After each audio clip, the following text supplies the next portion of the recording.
warahmatullahi wabarakatuh. Kali ini saya akan menjelaskan tentang lembaga keuangan syariah dan macam-macamnya.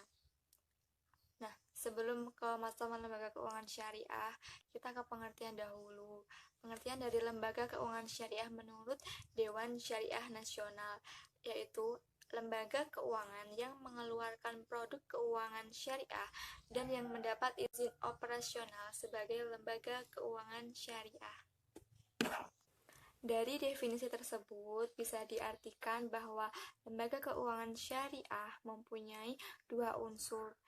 Unsur yang pertama yaitu unsur kesesuaian dengan syariah Islam, dan unsur yang kedua unsur legalitas operasi sebagai lembaga keuangan. Nah, di Indonesia banyak sekali macam-macam dari lembaga keuangan syariah. Nah, kali ini saya akan mengambil satu dari banyaknya macam-macam lembaga keuangan syariah, yaitu Koperasi Syariah BMT. Nah, kali ini saya akan menjelaskan tentang Koperasi Syariah BMT, Koperasi Syariah dan BMT. Nah, apa sih koperasi syariah? Apa sih itu BMT? Apakah mereka berdua ini sama atau berbeda? Nah, maka kali ini saya akan menjelaskan mereka berdua ini. Sebelum ke BMT, kita ke koperasi syariah terlebih dahulu. Apa sih koperasi syariah itu? Koperasi syariah.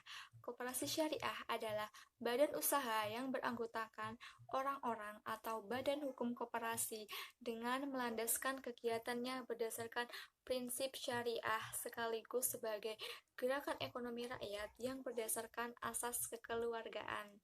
Nah, koperasi syariah ini itu lebih dikenal dengan nama KJKS, Koperasi Jasa Keuangan Syariah, dan UJKS, Unit Jasa Keuangan Syariah. Koperasi Jasa Keuangan Syariah adalah koperasi yang kegiatan usahanya bergerak di bidang pembiayaan investasi dan simpanan sesuai pola bagi hasil syariah. Lanjut ke BMT, yaitu Baitul Mal wa Tamwil.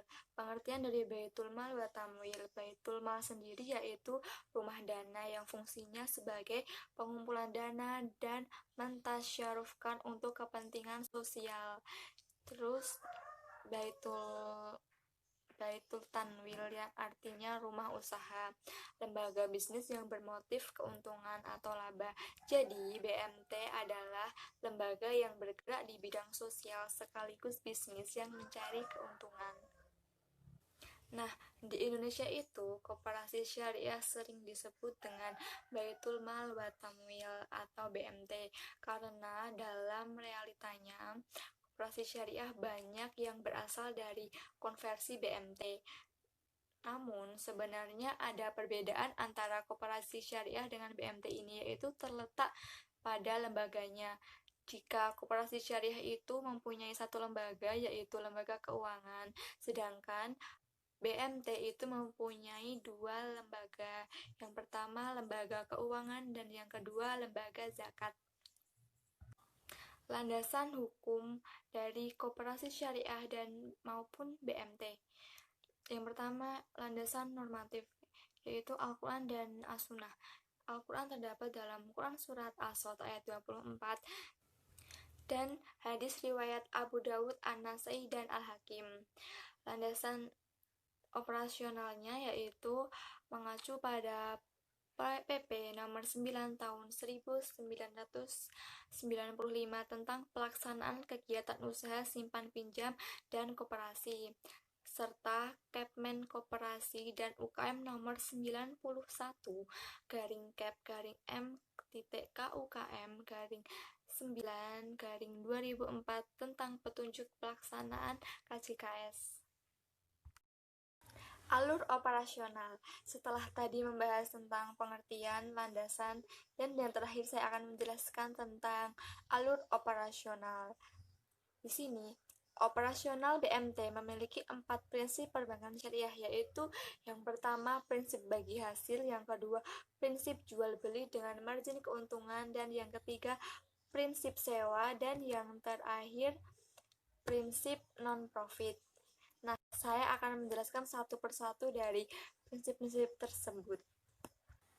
Prinsip yang pertama yaitu prinsip bagi hasil.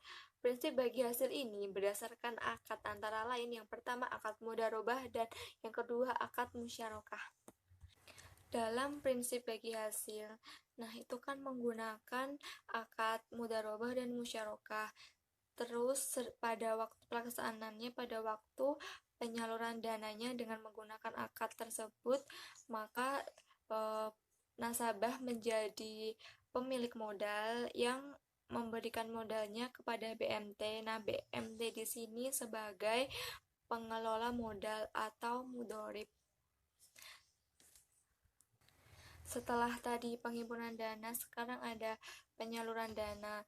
Penyaluran dana dalam menggunakan akad tersebut, di sini BMT menyediakan modal.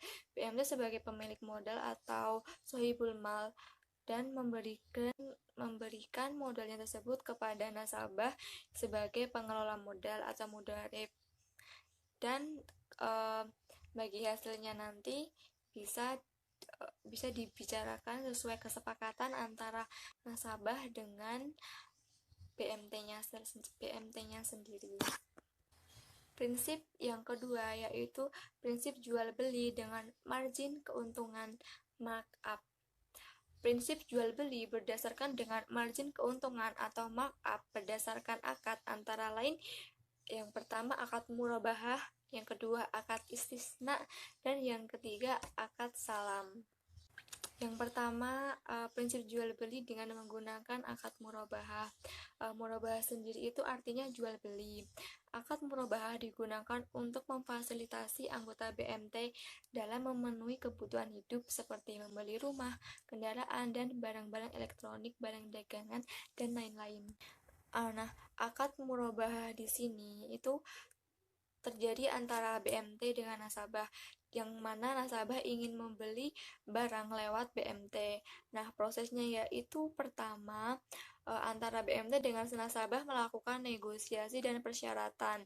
Setelah itu, pihak BMT memberikan persyaratan seperti akad kepada menyatakan akad kepada nasabah. Setelah itu, jika nasabahnya setuju, maka pihak BMT akan membeli barang kepada penjual. Setelah membeli akan dikirim kepada anggota. Kepada nasabah. Setelah nasabah itu menerima barangnya, maka nasabah itu membayarnya itu lewat BMT. Yang kedua, prinsip jual beli menggunakan akad istisna. Menurut bahasa istisna itu artinya meminta dibuatkan atau memesan. Jadi di sini nasabah itu memesan suatu barang kepada bukan kepada tapi lewat BMT. Nah, jadi prosesnya itu seperti ini. Antara nasabah dengan BMT itu negosiasi. Nasabah memesan suatu barang ke BMT. Lalu BMT itu kan BMT tidak bisa membuatkan. Jadi BMT itu memesankan barang dari nasabah itu ke produsennya atau ke pembuatnya. Setelah jadi barangnya itu diberikan kepada nasabah, tapi nasabah ini bayarnya itu nggak ke produsen tapi ke BMT-nya langsung. Yang ketiga, prinsip jual beli menggunakan akad salam. Antara akad salam dengan akad istisna ini sebenarnya dalam hal prosesnya itu sama, akan tetapi yang membedakan dari mereka berdua itu di pembayarannya. Jika istisna itu pembayarannya itu boleh di awal dan juga boleh di akhir, tetapi jika di salam itu pembayarannya itu harus di awal pada waktu pemesanan barang tersebut. Prinsip yang ketiga yaitu prinsip sewa. Nah, prinsip sewa ini menyalurkan pembiayaan penyewaan barang bergerak atau tidak bergerak kepada nasabah berdasarkan akad ijarah. Nah, akad ijarah di sini adalah misal ke pembiayaan ijarah adalah penyediaan dana atau tagihan berupa transaksi sewa dalam bentuk akad ijarah dengan opsi perpindahan hak kepemilikan dengan akad ijarah berdasarkan berdasarkan persetujuan atau kesepakatan antara BMT dengan nasabah, pembiayaan sebagai pihak yang diwajibkan untuk melunasi hutang atau kewajiban sesuai dengan akadnya. Prinsip yang keempat yaitu prinsip non-profit. Prinsip non-profit ini juga disebut dengan prinsip pinjam-meminjam. Prinsip pinjam-meminjam ini berdasarkan dengan akad court. Court adalah pinjam-meminjam dana tanpa imbalan dengan kewajiban pihak meminjam mengembalikan pokok pinjaman secara sekaligus atau cicilan dalam jangka waktu tertentu. Prinsip non-profit ini biasanya diperuntukkan bagi karyawan dan orang-orang yang membutuhkan dana untuk keperluan yang sifatnya bukan untuk menambah modal kerja. Sekian pembahasan yang sudah saya bahas hari ini, mulai dari lembaga keuangan syariah, koperasi syariah, dan juga BMT. Mohon maaf apabila ada salah-salah kata dalam pengucapan, dan terima kasih sudah menonton video ini.